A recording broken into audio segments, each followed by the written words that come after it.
Ang akin pong pahayag ay naratibo ng isang convicted criminal. Ako po ay convicted. Ako po ay nakulong. Ako po ay nabuhay kasama ang mga kriminal sa Bilibid. At kilala ko po ang underworld. Siguro po, maaring sa ibang bagay, mas maraming nalalaman ang aking mga kasamang senador, pero pag pinag-usapan po natin ang mga kriminal dito sa bayan natin, ako po ang magsasabi sa inyo, napakadami na pong kriminal sa atin na walang puso.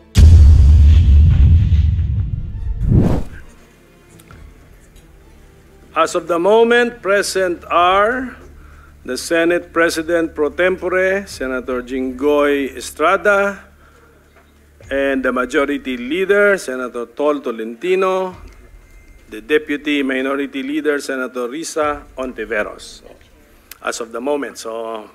And online, I forgot, online is Senator Cynthia Villar.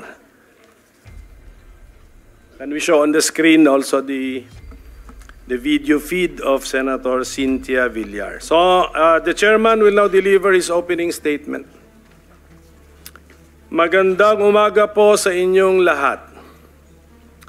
Welcome to the first hearing of the subcommittee of the Blue Ribbon Committee, which was given the responsibility of investigating the Philippine War on Illegal Drugs.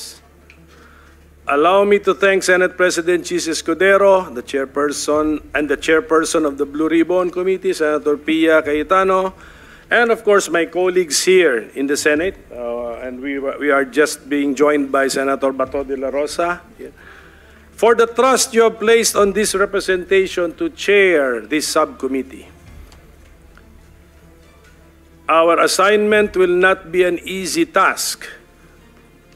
I shall conduct this investigation without fear or favor, and I will simply follow the evidence.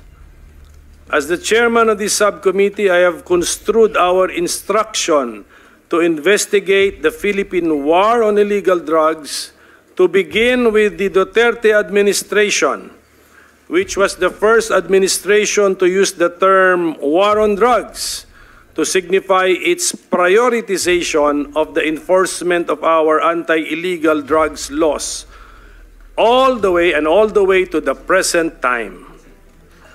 Under our Senate rules, the Blue Ribbon Committee has jurisdiction over matters relating to investigation of malfeasance, misfeasance, and nonfeasance in office by officers and employees of the government. Malfeasance is intentional conduct that is wrongful or unlawful. Nonfeasance is failure to act where there was a duty to act. Misfeasance is conduct that is lawful but harms another person due to carelessness or an accident. Therefore, with the permission of my colleagues, I want to start our investigation by examining first the Duterte administration's enforcement of our anti-illegal drugs laws. How effective was the Duterte administration's war on drugs? Did it follow the law and rules? Was it compliant with the letter of the Constitution as well as with the values and principles contained in our Constitution? I am thankful to the House of Representatives Quadcom because I believe they have saved us a lot of time with the allegations which have been made before them, many of which we can take notice of for being of public knowledge, a la judicial notice. We can take notice of the grievances of people. Our hearings will be an opportunity for those who have been accused of malfeasance, misfeasance, or nonfeasance, or even just put in a bad light to respond to the allegations should they wish to do so. These hearings will also give the senators a chance to find out more about how the Philippines conducts its drug wars, which is a matter of great public interest. Let us remember what the Constitution tells us. Public officers and employees must at all times be accountable to the people, serve them with utmost responsibility, integrity, loyalty, and efficiency, act with patriotism and justice, and lead modest lives. The state shall maintain honesty and integrity in the public service and take positive and effective measures against graft and corruption. According to a case by the Supreme Court, it bears to emphasize that public office is a public trust. Thus, public officers are exhorted to, at all times, serve the public with transparent accountability. So, let us all keep an open mind. Let us follow the evidence. With thousands of deaths caused by the Duterte administration's war on drugs, we have caused one death too many. Sobrang dami naman ata niyan para sabihin lamang na nanlaban lahat. We don't even have the death penalty on our statute books. And even assuming that we had this, the state would not have executed more than 6,000 death convicts in 6 years. No state with a conscience would have done this, and this would have merited international condemnation. Let us therefore answer the cries for justice from our people. Let us reform not just the Philippine National Police, but the entire notion of public service. Ang sabi, public office is a public trust. Ano bang ibig sabihin nito? We know that something is terribly wrong somewhere. Together, let us find out what and where. Let us be objective as we analyze our problems. And let us, as much as possible, be scientific or systematic as we determine our solutions and our way out of this difficult situation we find ourselves in. So I say again, let us follow the evidence so we can uncover the truth. We want to know the truth, not only because it can set us free, but also so we can strengthen the rule of law and then heal our land. So we ask for the people's prayers. May the Almighty and all-knowing God guide us in this endeavor. When Senator Joel Villanueva arrives, the chairman is designating him as the vice chairman for this particular hearing. So maraming salamat po sa oras ninyo, and I also now want to acknowledge Senator Bongo, who is present, and Senator Robin Padilla. They have also arrived after the initial list of senators was mentioned.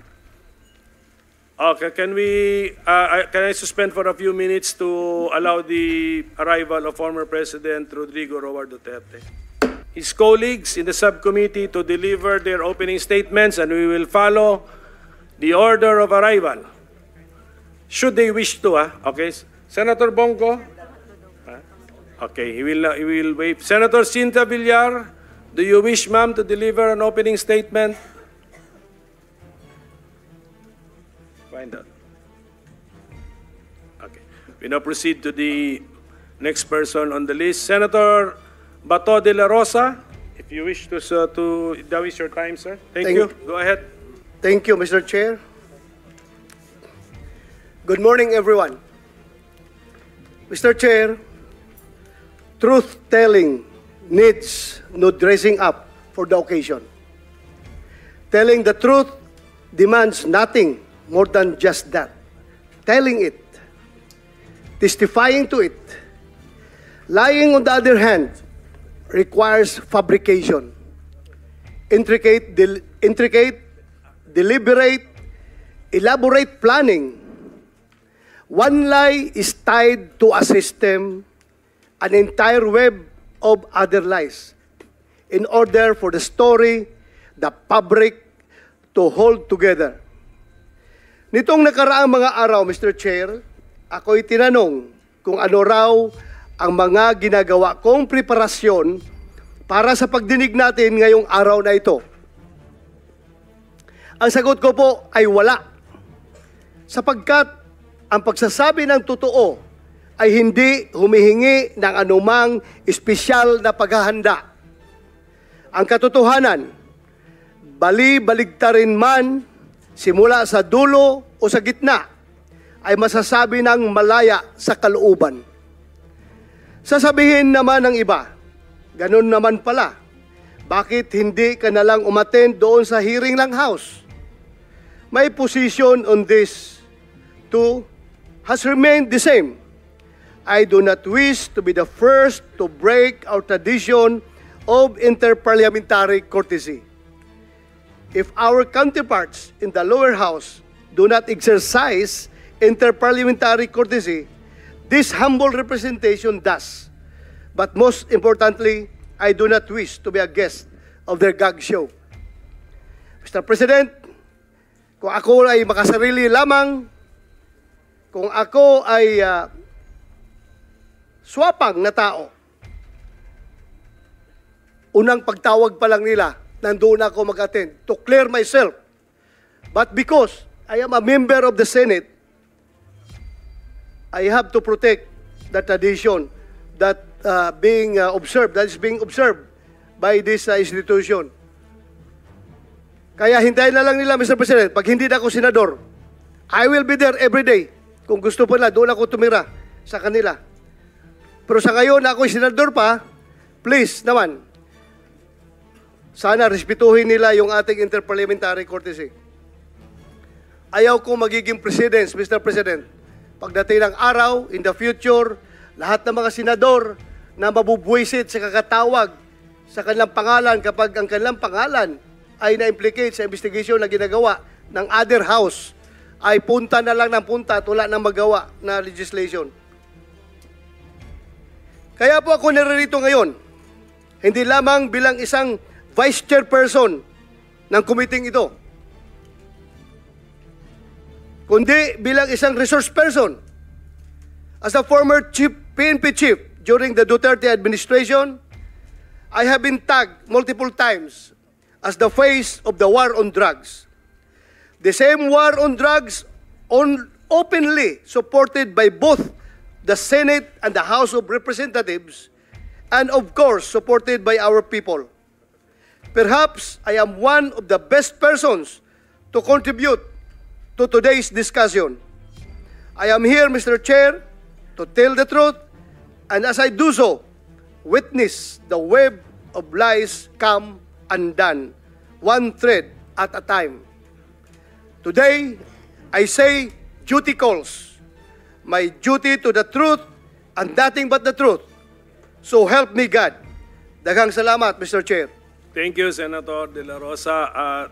The chairman apologizes for forgetting our tradition here in the Senate that the Senate officers, when they are present, they are given priority in line, Mr. President, ladies and gentlemen. So, let me now recognize our Senate President Pro Tempore, Senator Estrada, if he cares to deliver his opening statement. Thank you, Mr. Chair. Good morning, Mr. Chair, my esteemed colleagues, and to all our resource persons, particularly former President Rodrigo Roa Duterte.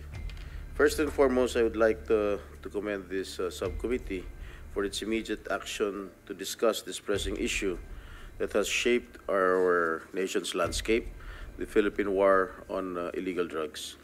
The War on Illegal Drugs campaign, which was started to fight the drug problem that jeopardizes our community's safety and well-being, has generated a lot of discussion about its strategies and ramifications. Hindi mapagkakaila na ang inisyatibong ito ay nagpalawak ng kamalayan ng publiko hinggil sa malaking problema sa illegal na droga at sa mga panganib na dulot nito na nagbunsod ng mas mataas na pag-iingat sa ating mga komunidad. Habang kinikilala natin ito at ang pangangailangan na tugunan ang mga krimeng may kaugnayan sa illegal na droga, mahalaga rin na isaalang-alang ang mga karapatang pantao at dignidad ng lahat ng individual na apektado. Let's approach this issue with an open mind and a commitment to identifying a policy that genuinely benefits the Filipino people. Maraming salamat po, Mr. Chair. Thank you, Senator Estrada. Next would be our Majority Leader, Senator Tol Tolentino. Thank you, Mr. Chairman. Mr. Chairman, before I proceed with my opening statement, just a point of parliamentary inquiry. Are we now using, because I used to be the chairman of the Blue Ribbon Committee, and we amended the rules last year, August 17, 2023 to be exact. Are we now adopting the amended rules of the Blue Ribbon, Mr. Chairman? To answer the question of the Majority Leader, we are, of course, operating under the new rules of the Blue Ribbon, Mr. President. Thank you, Mr. Chairman. The reason why I asked the question is that because our jurisdiction is embodied in the new set of rules, the purpose of which is to define the limits of our power and how and for what purpose that power is to be used. Having said that, Mr. Chairman, I thank you for adopting the said rules. Gusto ko lamang pong idiin sa mga nakikinig po ngayon, lalong-lalo na po sa mga abogadong naririto, that you should have in your possession or you must have probably read the rules that I have just mentioned. Otherwise, siguro yung mga kliyente nyo, hindi dapat kayo bayaran ngayon kung hindi nyo nabasa yung rules. No offense to the members of the bar present here, Mr. President. Mr. President, I have been studying meticulously long lines of cases, and it would appear that the morass here, Mr. President, of this Senate hearing's motivation is probably understandable. There is indeed, to the minds of those knowledgeable in law, a seeming conflict between a presumption of regularity as to what this committee will be doing and the presumption of innocence insofar as the rights of those perhaps not yet indicted resource persons present here today. Mr. Chairman, balancing the general public interests as against individual rights is probably the duty of this committee, and that is your job today, Mr. Chairman. In proceeding with today's investigation, I have studied the long line of constitutional authority emanating from the Constitution to the recognition by the Constitution itself of the right of the House of Representatives or the Senate to formulate its own rules. And under our rules, a Blue Ribbon Committee was indeed established. And a Blue Ribbon Committee, just like any other committee, can delegate the functions of the said committee to a subcommittee. And that is what we are doing right now, Mr. Chairman, if I'm not mistaken. Again, the presumption of regularity is there. The constitutional chain of authority having been established is there. But what is now needed, Mr. Chairman, is for the committee to really, as what the Senate President pro tempore mentioned a while ago, exercise and allow that the word respect should permeate the proceedings today, Mr. President. Dapat po magkaroon ng paggalang sa isa't isa habang tinatalakay natin ang nilalaman, ang konteksto ng ating hearing ngayon. Meron lamang po akong gustong idagdag, Mr. Chairman, na most probably hindi pa nagagamit. And I'm now addressing my colleagues here, the members of the bar, lawyers here in attendance. When a resource person is asked and he refuses legally not to answer a question, he can invoke the right against self-incrimination. That is provided for under the Constitution. That is legal. But we have a case, Mr. President, Mr. Chairman, which should now be incorporated under our rules, that before a a resource person can be declared cited in contempt, that he or she be given the right to explain why he or she should not be cited in contempt. That was part of the latest Supreme Court dicta in the Ong case. Number two, and this has not yet been raised in all investigations that I have attended ever since. There is a second, and I'm addressing, and I'm I'm now aiding the lawyers here in attendance, that there is a second right that can be invoked by a resource person in refusing to answer a question. And that right would sound something like this: I refuse to answer the question because this is not pertinent to the inquiry under consideration. Mr. Chairman, the word inquiry is part of our rules. That is Section 3, wherein a jurisdictional challenge can be raised. Questions should be pertinent or relevant to the inquiry. That has never been raised, and in a long line of decided cases in other jurisdictions, refusal to answer a question on the said ground has been sustained.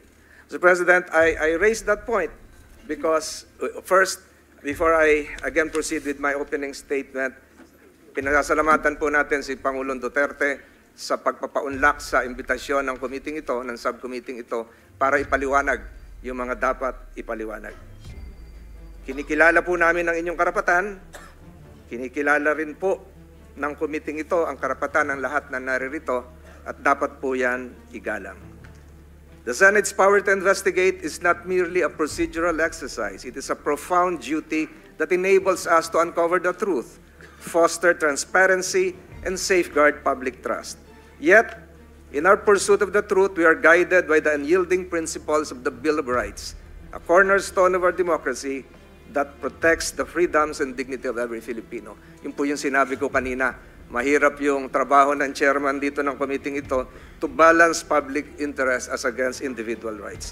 The Bill of Rights ensures that even as we seek accountability, no individual rights to due process, protection from self-incrimination, nor presumption of innocence is compromised.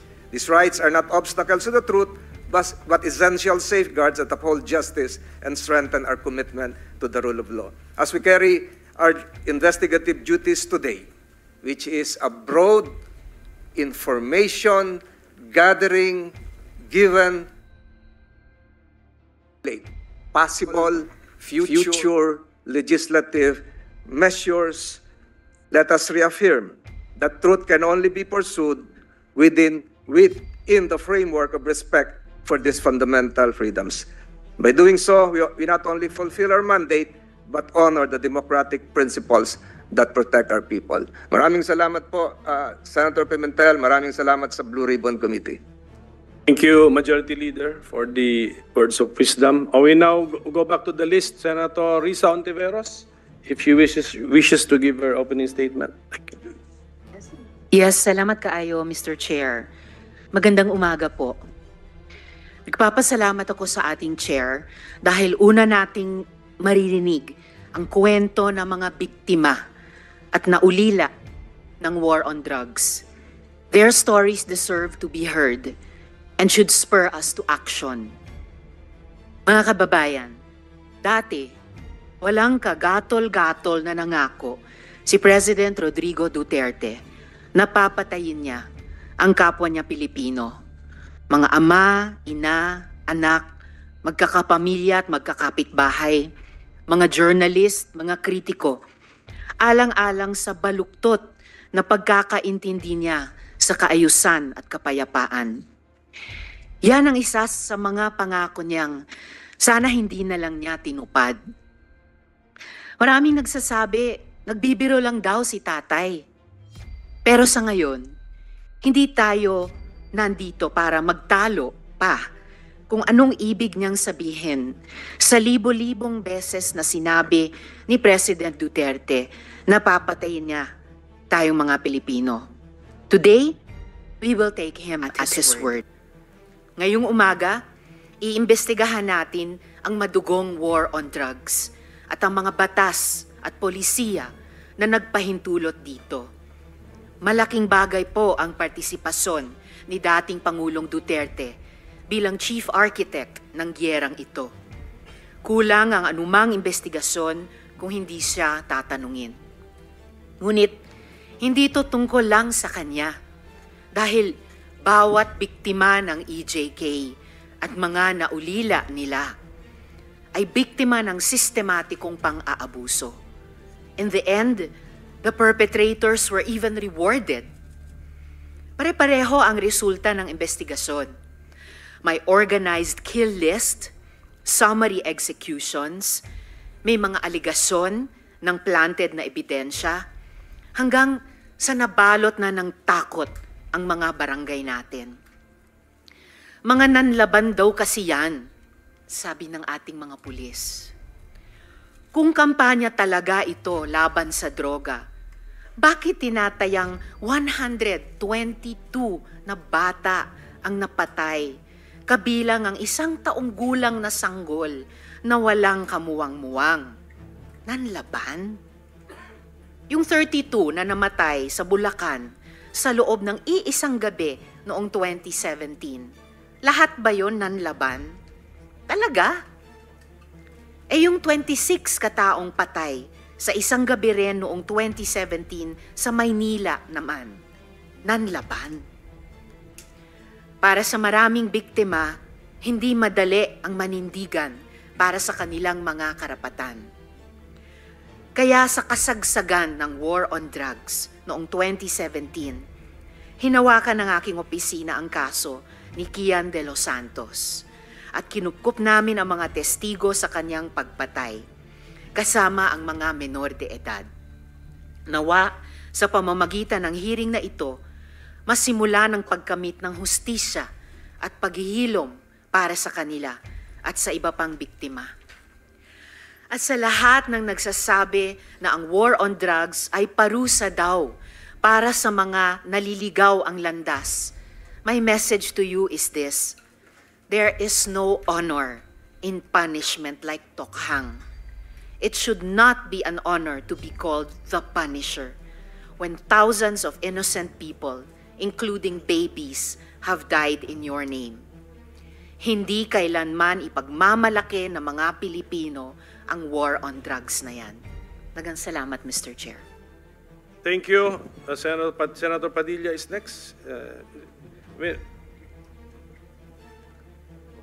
Senator Bongo waive his prioritization. Senator, okay, you're next, Senator Padilla.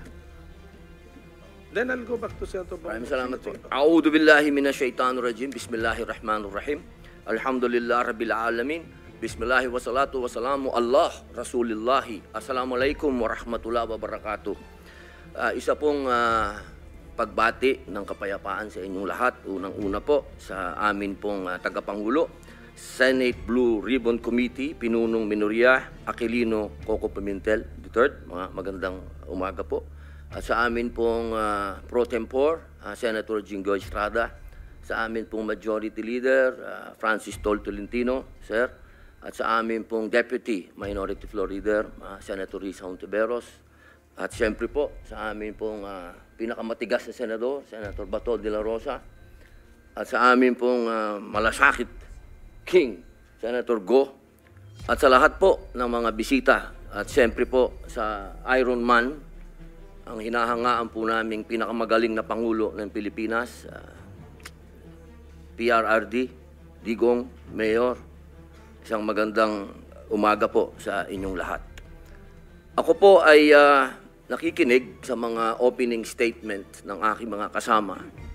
Sila po ay mga batikan na senador, mga abogado, mga kilala na po na nagbibigay ng point of view sa legal na usapin.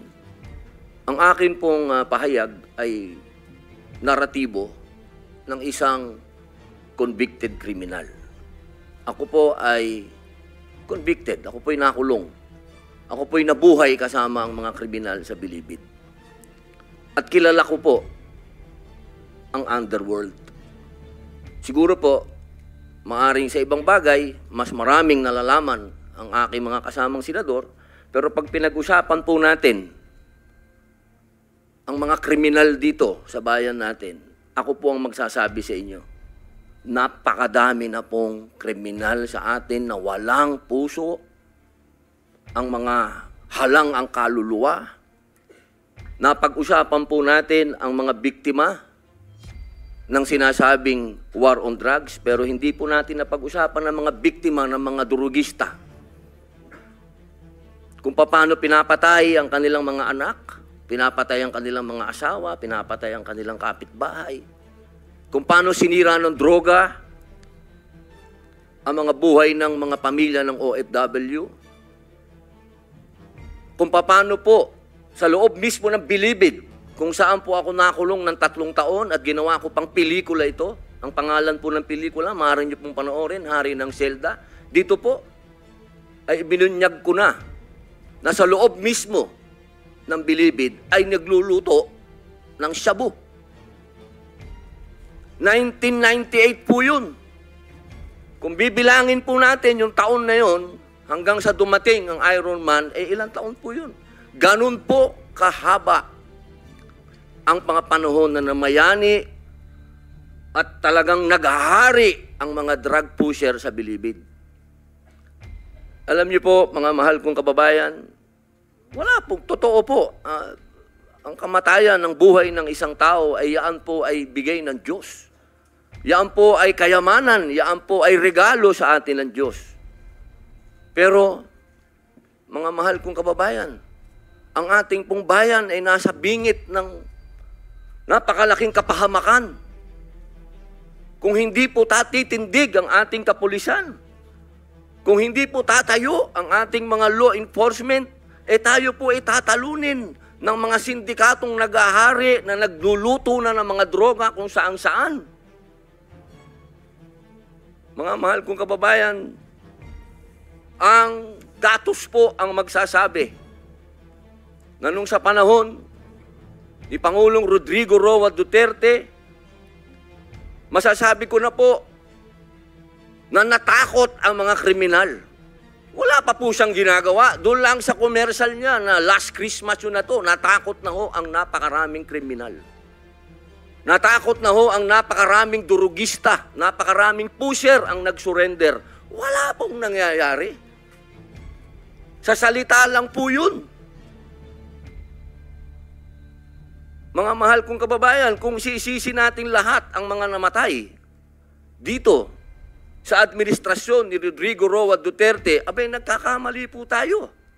Alamin po natin kung ano ang drug underworld, kung ano ang mga drug syndicates.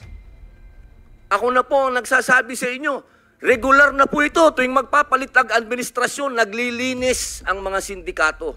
Magkakaroon talaga ng maraming mamamatay dahil naglilinis para pagpasok ng bagong administrasyon, yung kanilang mga alagang, mga kriminal, mga alagang, mga pusher, mga tapos na.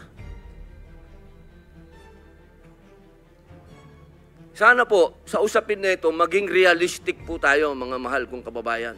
Kung kailan ba natin na ibalik sa mga kababayan natin ang kalsada. Nung panahon na yon, nagiinuman sa tabi, nakahubad. Ang mga babae, hindi makapaglakad, hindi ka makapaglakad ng may cellphone ka, aagawin ng cellphone mo, loob ng bahay mo, papasukin ka. Mga kababayan naman, huwag naman nating haluan ng politika ito. May mga bagay dito sa mundo na kailangan maging realidad tayo. Buong mundo, problema ang droga. Kung walang tatayo para lumaban dito, paano na ang kinabukasan ng mga anak natin? Paano na ang kinabukasan ng bayan natin? Kaya sana po ang inihiling ko sa lahat dito sa pagdinig na ito, iwasan ng politika at tingnan po natin kung saan talaga tayo tutungo ang bayan natin. Mga kababayan, lubog na po tayo sa utang, lubog pa tayo sa tubig, pati ba naman sa ganito, lubog pa rin tayo. Yun lamang po, maraming salamat po.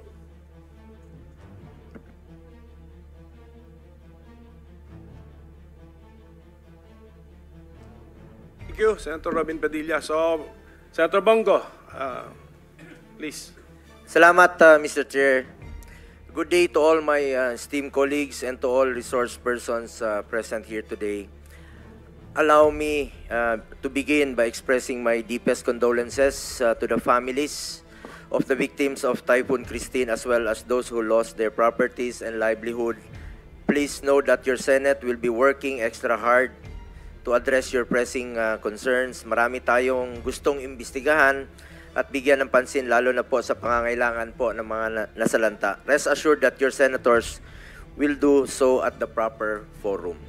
In the meantime, we are here to discuss another pressing issue that concerns not only the previous administration but the future of our nation. Gusto ko pong lumabas na ang katotohanan para makafocus na po tayo sa pagserbisyo po sa ating mga kababayan. Lalo na ngayon, marami pong nasalanta na nangangailangan po ng tulong at ang daming naghihirap. With this, let me emphasize that everything I will say here will be on my oath as a senator. To be clear, my presence here is not only as a member of this committee but also as a resource person kung kinakailangan para maliwanagan tayong lahat. Andito tayo para malaman ang totoo. Nais nating lumabas ang katotohanan. After all, there is only one truth, and it can stand for itself, and there is no need to defend it. Mr. Chair, I trust that the truth will be thoroughly and fairly brought out by this committee, fittingly presided by our minority leader, Senator Coco Pimentel. We respect its mandate to investigate the war against illegal drugs in aid of legislation. In fact, I filed a resolution to investigate the war on drugs dahil gusto nating malaman ang totoo.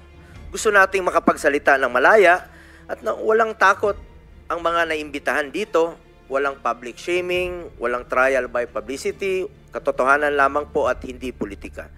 The Filipino people must realize the truth at kung ano ang naidulot ng kampanya laban sa illegal na droga at kung nakinabang ba ang mga Pilipino. Mr. Chair, bago mahalal si dating Pangulong Duterte, talamak talaga ang illegal na droga noon. Napasukan ito ng sindikato at karamihan dyan armado, kahit ang hanay ng pulisya na infiltrate, systematic talaga ang problema. Kaya naman kinailangan po ng kamay na bakal para solusyonan ito.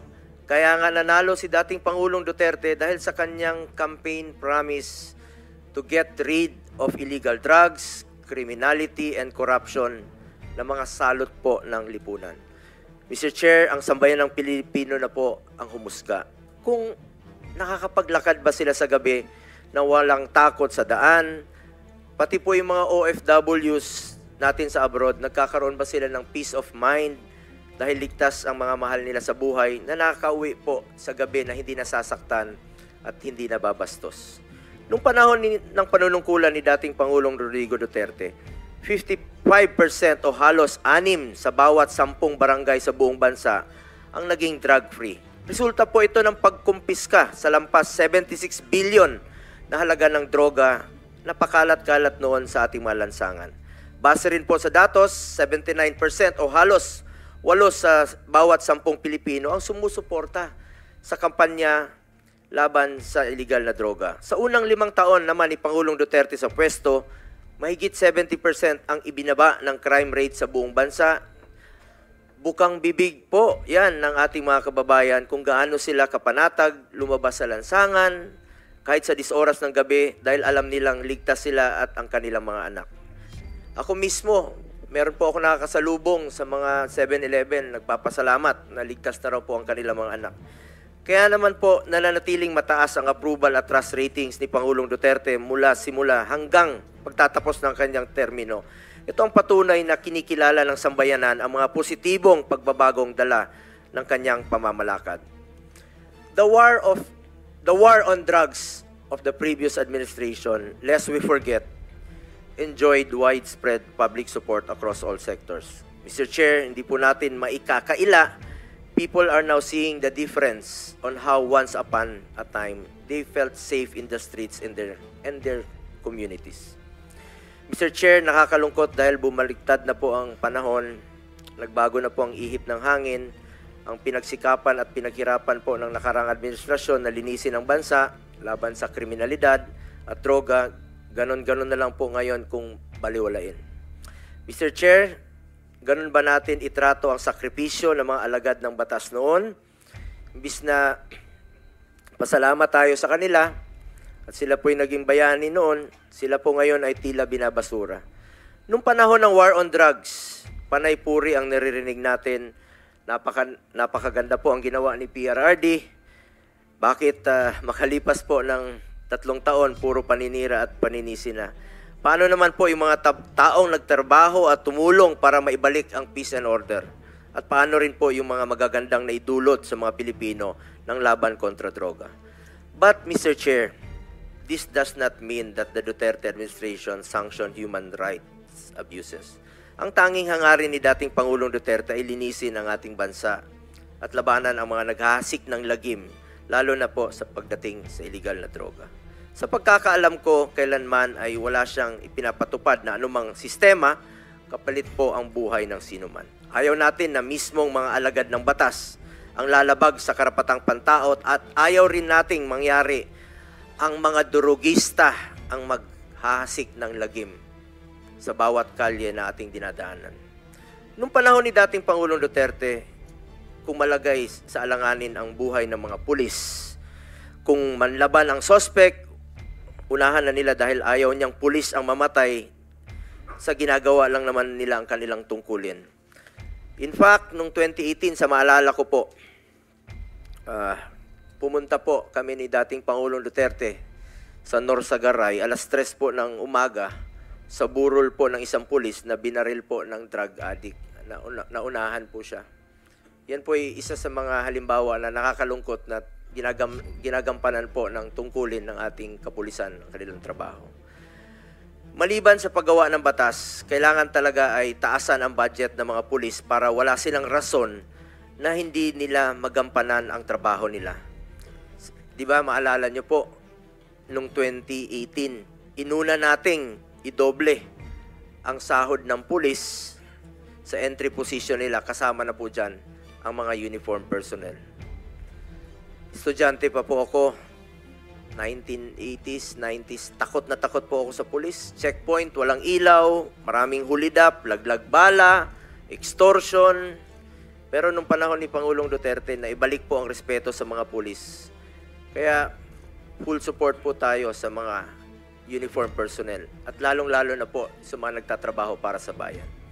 Dagdag pa dyan, dapat bigyan natin sila ng sufficient operational support, legal support in line of duty. In fact, I filed Senate Bill 422 to provide free legal assistance for uniform personnel who on any charge related to the performance of their official duty. Sakali mang may arestuhin sila, meron silang operational funds o panggastos, kailangan talaga nilang suporta. Kulang talaga ang kanilang pondo. Paano naman sila makakagalaw kung abonado pa sila? Kaya po nandito tayo in aid of legislation to craft laws and check if kailangan ng additional budget para magampanan nila ang tama ang kanilang tungkulin. Let me reiterate, my fellow legislators, I was once quoted in relation to PRRD's anger towards these ninja cops, no? Dahil full support nga po siya sa mga pulis, tapos meron pang mga ninja cops. Nag-imbestiga tayo dito mismo sa Senado. Natanong ako tungkol dito at sinabi ko, oo, galit talaga siya sa mga ninja cops. At dahil dito, tinakot niya talaga para ma-intimidate sila, para matakot po sila. Iba po ang pananakot para ma-intimidate at iba naman po ang usapan, ang reward. Ang alam ko, walang reward system na ipinapatupad si former President Duterte laban sa sinumang sibilyan, mapa-drug lord man o karaniwang tao na sangkot sa illegal na droga. Walang basihan ang mga paratang na binitawan sa mga pagdinig na di umano'y reward system kapalit ang buhay noong panahon ng war on drugs ng Duterte administration. At habang nasa usapin tayo ng pera, taliwas po sa sinasabi ng iba, ni minsan po, hindi po ako authorized, hindi ako humahawak ng pera. Sinasagot ko lang po ito dahil sa mga pagdinig, no, na nababanggit po ang ating pangalan. Never po ako nag-handle ng budget of finance matters, kahit nung mayor pa po si Pangulong Duterte. Taliwas din po sa sinasabi ng iba. And in fact, maraming nadadamay Si Muking, who is not employed in the Senate, was personnel in the Office of the President noon, at tulad ko, scheduling, administrative work, mga clerical work. I'm sure lahat kayo nagpapa-appointment po sa amin through Muking noong unang panahon. Sobrang busy po yon. Marami pong opisyal na lumalapit sa amin at even during the time of the pandemic, no, kailangan ng tulong at hindi po namin tinatanggihan yan. Sa abot ng aming makakaya ay pinapansin po namin lahat ng hinaing. Nais ko rin klaruhin ang naging trabaho o role ko po sa administrasyon ni dating Pangulong Duterte. I was appointed and faithfully served as Special Assistant to the President or SAP from 2016 to 2018 as per Section 2 of Executive Order 2016-01 as SAP. I exercise mere oversight functions of 3 independent and cross-functional offices of which are OSAP, Office of the Appointment Secretary, and Presidential Management Staff. As stated in the Executive Order creating OSAP, our functions were limited to scheduling, appointments, and presidential engagements. Our mandate did not include sensitive matters like police operations. Walang kinalaman po ang aking opisina o sinumang staff nito noon sa operasyon at organisasyon sa government security sector, mapamilitary o kapulisan, whether directly or indirectly, we had no participation in these operations. In 2018, I left the executive branch when I resigned in order to run for and eventually be elected as senator in 2019 as a legislator and chairman of the Committee on Health during the time of COVID-19 pandemic. I supported and coordinated closely with the executive branch to be able to formulate policies and legislation that would improve our response to the pandemic. We passed Republic Act 11469 or the Bayanihan to Heal as one law, Republic Act 11494 or the Bayanihan to Recover as one law, and Republic Act 11712 or the Public Health Emergency Benefits and Allowances for Healthcare Workers Act, among others. Beyond my mandate as a senator, nangako po ako kay Pangulong Duterte na hindi ko po siya iwanan at lalay pa rin po ako sa kanya sa pangangailangan niya po in my own personal capacity. Kaya naman po, sinasamahan ko siya at kadalasan po ay sa personal ko po itong kapasidad at lalong-lalo na po sa kanyang mga pangangailangan medical, lalo na po na tumatanda na siya, nagkakaedad na po si Pangulong Duterte at pangako ko sa kanya noon at hanggang ngayon ay hindi ko po siya pababayaan. I am one of the most accommodating persons. Alam niyo po yan. Bukas po ang aking opisina, kahit alas 12 ng gabi, pwede kayong tumawag sa akin. Karamihan po sa inyo, maging mga kasamahan natin sa lower house, ako po ang nakasanayang tawagan kung may gusto po silang iparating kay Pangulong Duterte, kahit senador na po ako. Invitation sa birthday, at lahat ng mga reklamo, pinapakinggan ko po yan. Siyempre, hindi ko naman alam ang lahat ng sagot sa mga reklamo. Kahit si former President Duterte, hindi niya rin po lahat alam sa lahat sa dami po ng kanyang ginagawa. Kaya naman, kung may mga gustong magpa-verify ng mga information, maraming reklamo, scammers, manloloko, extortionists, we refer it to CIDG, NBI. Doon tayo tumatawag para malaman ng information. Ito siguro ang tinutukoy ng mga ilang opisyal, no? Including Police Colonel Leonardo, na sisikapin nating sisiyatin, no? Dahil sa amin talaga lumalapit at humihingi ng tulong. Kahit nung nasa Office of the President pa ako, kapag may concerns or reports that are confidential in nature, pinapasa ko po yan sa kinauukulang ahensya. All reports na directed kay President Duterte, siya lang po ang pwedeng magbasa, classified information, or documents ang tawag dyan. Ngayon, nandito po tayo para malaman kung may naging pang-aabuso ba sa hanay ng kapulisan at nagamit ba ito sa pansariling interest. With this information, we can then craft the necessary legislation to better serve our countrymen. As chairman of the Committee on Health and Demography and vice chairperson of the Committee on Public Order and Dangerous Drugs, we want to find ways to improve our continuing fight against illegal drugs through the creation of meaningful policies. As we know, the drug menace is also a health issue. Drug dependents should be treated as victims in dire need of medical psychological, and spiritual health, with a chance of being successfully reintegrated into society as healthy and productive citizens. Para itong sakit sa lipunan na ayaw nating kumalat. Kagaya ng kahit anumang sakit, importante po dito ang prevention at early detection. Maghanap po tayo ng paraan para hindi lumala at hindi malulong ang ating mga kababayan dito. Tulungan nating gumaling at magbagong buhay ang mga nalulong sa droga. The past administration had shown equal concern for the rehabilitation and reintegration of drug dependents by directing executive branch of the government to support the establishment of drug abuse treatment and rehabilitation centers. Meron pong mga rehabilitation centers na ipinatayo, umpisa pa lang po ng administrasyon ni dating Pangulong Duterte. Kasama na po dyan ang sa Bukidnon. Malaking tulong po si Senator Mig Zubiri dyan. Nueva Ecija and Las Piñas. Kaya lang po, sa kalagitnaan, hindi na po nagamit itong mga rehabilitation centers sa Nueva Ecija. Kalahati lang po ang na-occupy.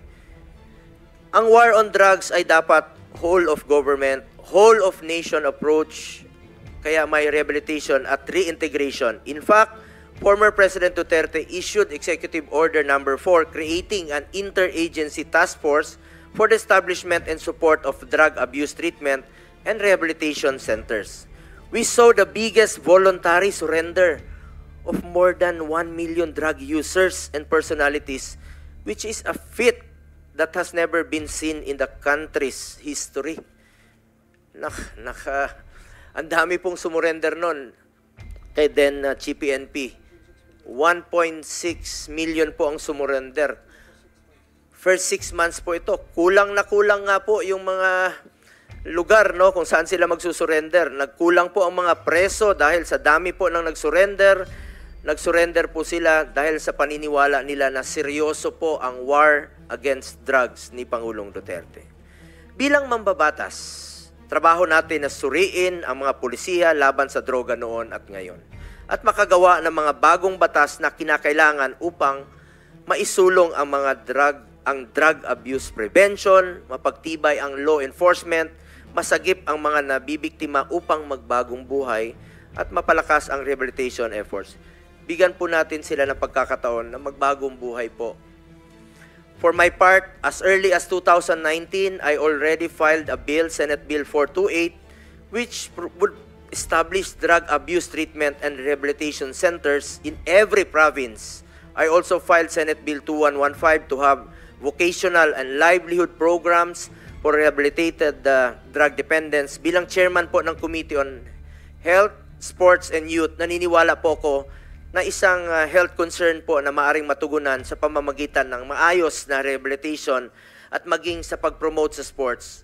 Hanggang ngayon po, sa kakaikot ko po sa buong Pilipinas, isa rin po ako sa author at co-sponsor ng National Academy of Sports. Iniinganyo ko talaga mga kabataan to get into sports, stay away from drugs, to keep us healthy and fit. This approach is also in line with the thrust of this administration that attention must be also directed towards the rehabilitation and recovery of victims.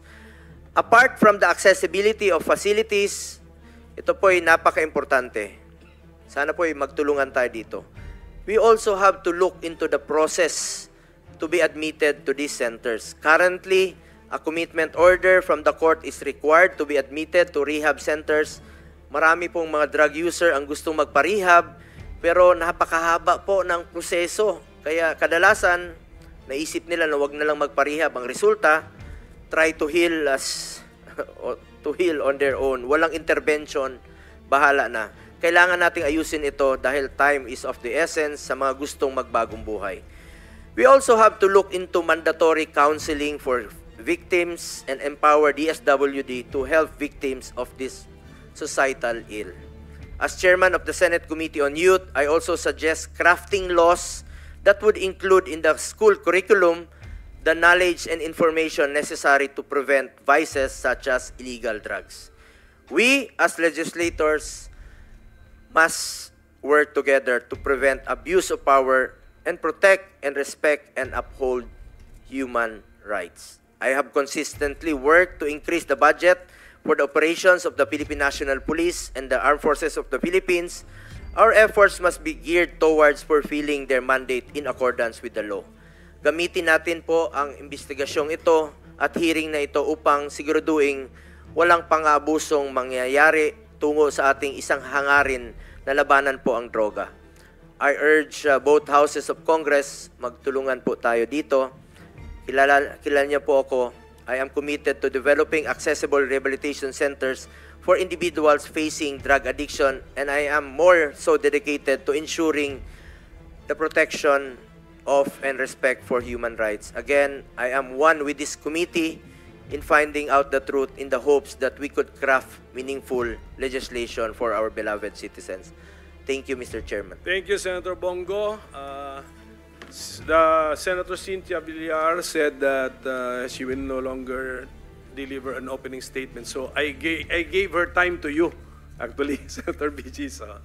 Okay, so ladies and gentlemen, there are 8 senators present, 7 physically, 1 virtually. So we have overwhelming quorum to proceed with our hearing. And my dear colleagues, I gave you some simple ground rules beforehand. So I hope we can comply with the simple ground rules that your chairman is requesting all of us to observe. So at this point, at this point, we will ask the committee secretary now to acknowledge and make of record the resource persons and/or witnesses present this morning, and afterwards to immediately administer the oath to all of them.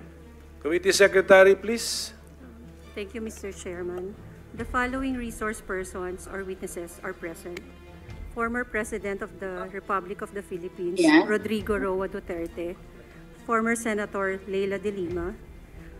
Former Chairman of Dangerous Drugs Board, Catalino Cuy.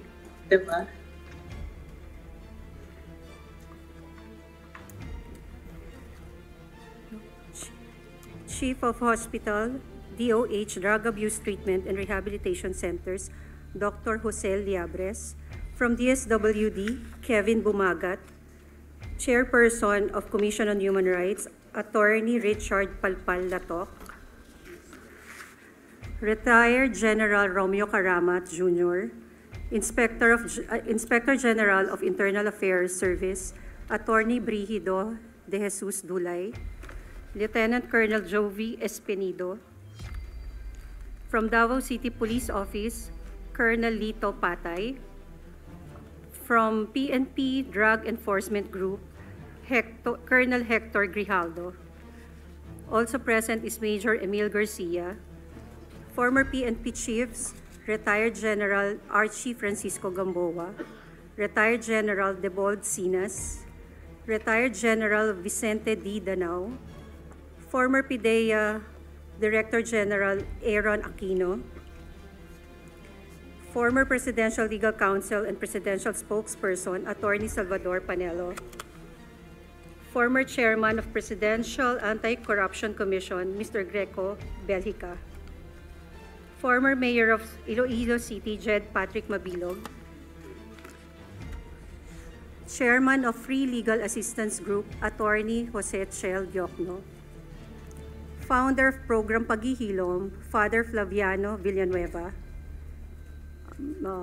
widow of Joselito Gonzalez, Miss Cristina M. Gonzalez, representative of the parents of Kian Santos, Mr. Randy De Los Santos. That's all, Mr. Chair. Can we proceed with the administration of the oath?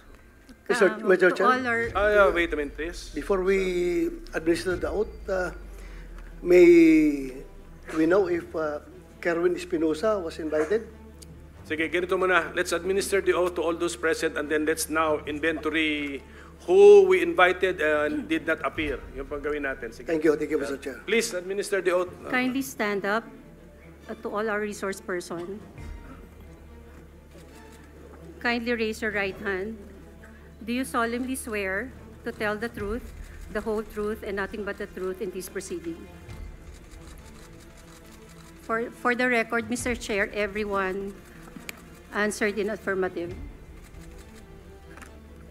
Thank you. Maraming salamat po sa inyo lahat. Okay, Committee Secretary, may mga tanong din kami. Sino ang ating inimbitahan na hindi naman pumunta ngayong umaga? We invited retired Colonel Royina Garma. She sent a request to allow her to avail of the granted medical leave furlough approved by the Honorable Quad Committee. Okay, next, sino pa? Yes, we also invited Edilberto Leonardo, but currently he is infected with COVID-19. We also invited Gerardo Padilla, but we did not get any reply. Padilla, sir, former director of the Directorate for Reformation. But he got our invitation. Is that confirmed? Your Honor, there's no acknowledgement, but we sent our invitation. Sige, so who's the, meron pa ba? Sino pa? We also invited General Oscar Albayalde, former PNP Chief Guillermo Eleazar, and also General Leonardo Carlos. Kerwin Espinosa, sorry, Your Honor, we sent our letter, but no reply. So with that, Mr. Chair, may I put on record that next hearing, these people should be required to attend. Yes. Hindi pa yata tapos. Go ahead. Sino We pa? also invited retired General La Peña and retired General Wilkins Villanueva. They promised to attend the next hearing, sir. Are you sure you're comprehensive in your list? Yes, sir. Sino pa? Ayan na. Not yet, sir. Ayan, not We yet. also Okay, go ahead. invited Mr. Guban. However, he just received the letter today, and he is under the custody of House of Representatives. And then we also invited Mr. Kerwin Espinosa. Yes, but we cannot locate his address yet, so we will seek the help of PNP also. And that's it, sir. Are you sure that's it? Sir, we also invited Ermina Espino, but we cannot locate her address. Wait, Mr. Chair, may I know Yes. the reason why Mr. Guban is not around? He just received the letter today. He just received the letter today. Yes, Your Honor. We sent the letter to Quadcom of House of Representatives. Mr. Chair, may I ask the COMSEC, how can you not pay Espinosa when he attended the hearing in the Quad Commission, Quad Committee? Your Honor, we asked the Quadcom Committee Secretary for his address, but he did not reply. Who did not reply? The Quadcom Committee Secretary. Mr. Chair, Yes, Senator Bato, yes. Yeah, I would rather that next hearing, we have to require their presence, Mr. Chair, because I can only surmise with their absence that they don't want their statements that they have given before the House of Representatives to be debunked before this body, Mr. Chair. Ayaw nilang lumabas ang katotohanan kapag ayaw nilang pumunta dito. So that's it. That's my only observation, Mr. Chair. Mr. Chair, Yes, I Senator just would like Estrada. to amend the motion of Senator Bato that we issue a subpoena duces tecum against all those who were invited but did not attend in today's hearing. A correction daw. Ma'am Espino is here? Yes, sir. Emina, so okay. So, I'm sorry. Subpoena ad Basta- testificandum. Yes, okay, ganito. I'm sorry. Okay, ganito gawin natin, okay? It has been manifested that Mr. Guban is under the custody of the House. Yes, Your Honor. Oh, they should have allowed him to attend. He has been requested by Senator Bato kasi to be There is no to be rep- here. So the two others under the custody of the House are sick. Isa with COVID-19, yung isa undergoing a previously scheduled important medical procedure or examination. So we understand, we are reasonable people. Doon lang ako nagtaka kay Mr. Jerry Guban, bakit hindi siya pwede if he's under the custody of the House. How come the House did not allow us to have him here before us, my colleagues? So anyway, at any rate, the remedy of this committee, as suggested by my colleagues, is the issuance of a subpoena to all Subpoena ad Yes. testificandum. I stand corrected, Mr. Chair. Yes.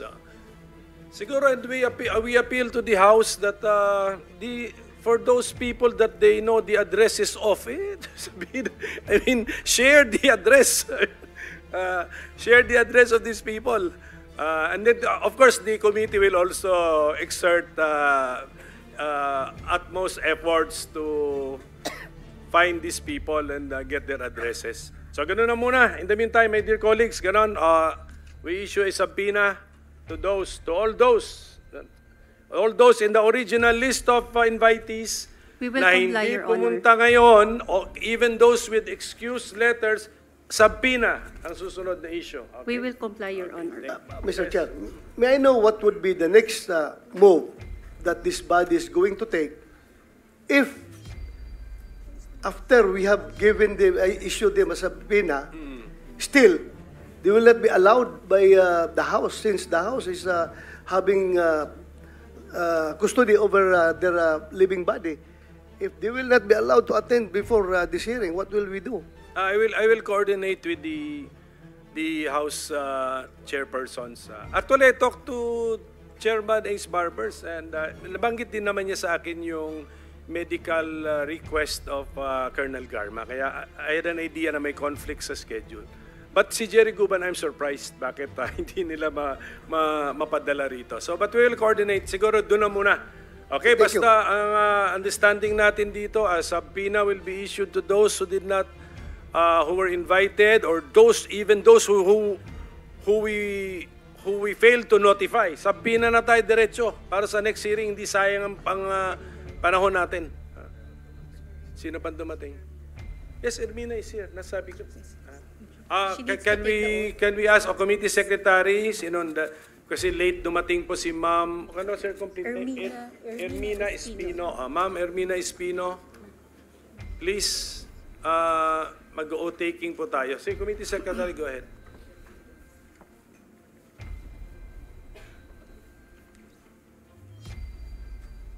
And Mr. Chair,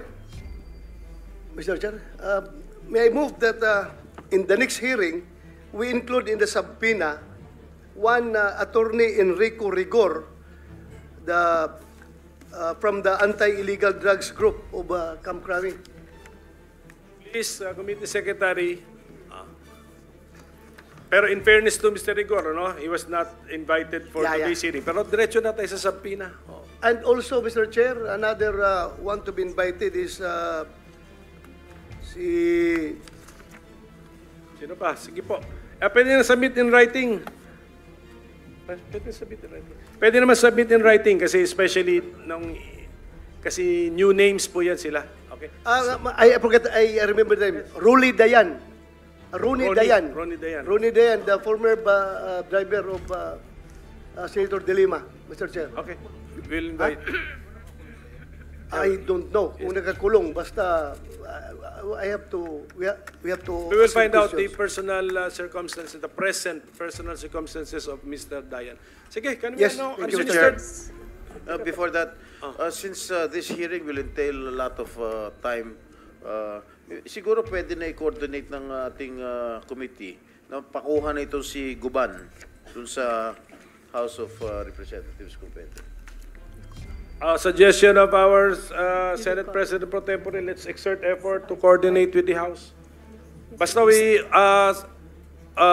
dito pa morningan, so ang hearing natin, we have to observe some kind of a discipline, make good use of our time. Try to suspend our hearing by 3 or 4 p.m. this afternoon.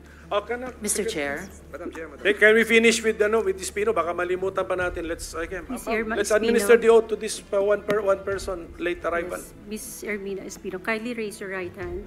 Do you solemnly swear to tell the truth and nothing but the truth in this proceeding? Senator Risa Ontiveros. Yes, Mr. Chair. Pwede rin po bang maimbita sa next hearing ang DOJ Secretary Remulla at yung current chief ng PNP IAS? And Chief of PNP IAS, Attorney Dodo Dulay is here. And he's here. And ready siya. I Salamat, think he's Mr. ready. He Chair. also took his oath. Salamat, Chief. And then si Secretary Remulla na lamang po. Yeah, Secretary Remulla Salamat will kayo, be Mr. sent an Chair. invitation letter. Majority Leader. Thank you, Mr. Chairman. A while ago, you answered in the affirmative that we are now adopting the new rules. Perhaps, Mr. Chairman, to expedite the proceedings when we invite witnesses or resource persons, we should likewise ask for their sworn statements in advance.